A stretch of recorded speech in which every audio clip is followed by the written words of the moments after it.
Every thought you've ever had was powered by food.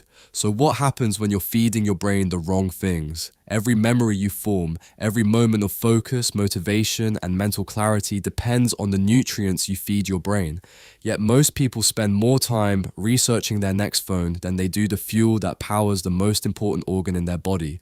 And that's a problem, because what you eat doesn't just affect your waistline, it affects your concentration, your memory, your mood, your energy, and even your long-term risk of cognitive decline. Your brain only makes up about 2% of your body weight, yet it consumes roughly 20% of your energy. Think about that. One tiny organ uses 1/5 of your body's fuel. That means the quality of that fuel matters a lot. Imagine putting low-quality gas into a high-performance sports car. It might still run, but not at its best. The same thing happens with your brain. Poor nutrition doesn't usually cause an immediate breakdown. Instead, it creates subtle problems: brain fog, difficulty concentrating, mental fatigue, mood swings, poor memory, reduced productivity.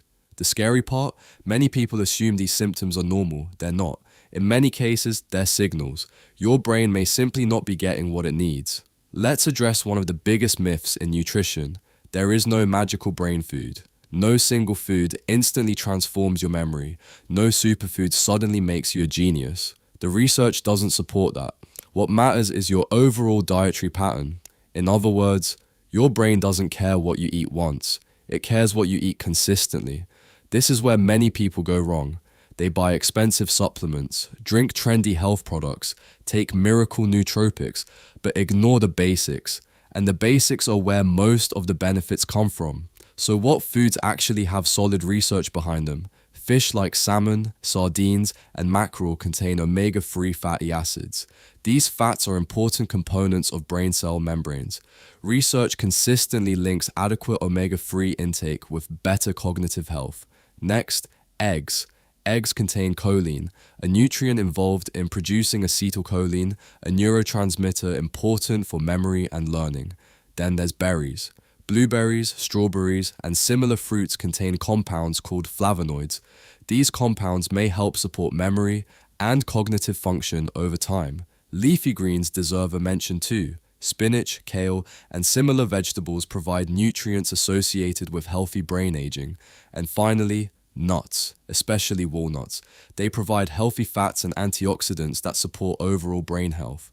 Notice something? None of these foods are exotic. None are expensive miracle products. Most are available in any grocery store.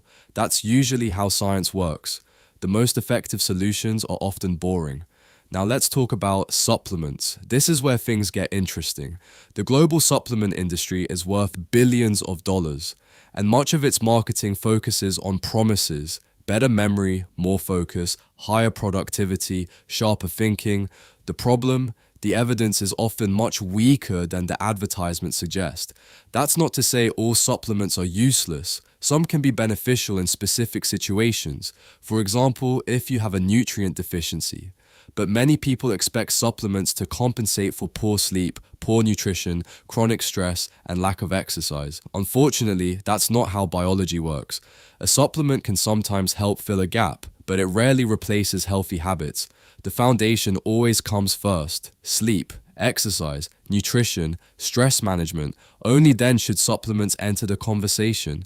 Here's the surprising part. When scientists study brain health, nutrition is important. But it isn't acting alone. Exercise has enormous effects on brain function. Sleep is critical for memory consolidation. Stress influences cognition and mental performance. Social interaction matters. Learning new skills matters. In other words, your brain doesn't operate in isolation. It's influenced by your entire lifestyle. This means the best brain health strategy isn't searching for a miracle food. It's building a system, a collection of habits that support your brain every day. If you found this helpful, let me know in the comments. What's one change you're going to make for better brain health? And don't forget to subscribe for more evidence-based content on productivity, learning, focus, and personal growth.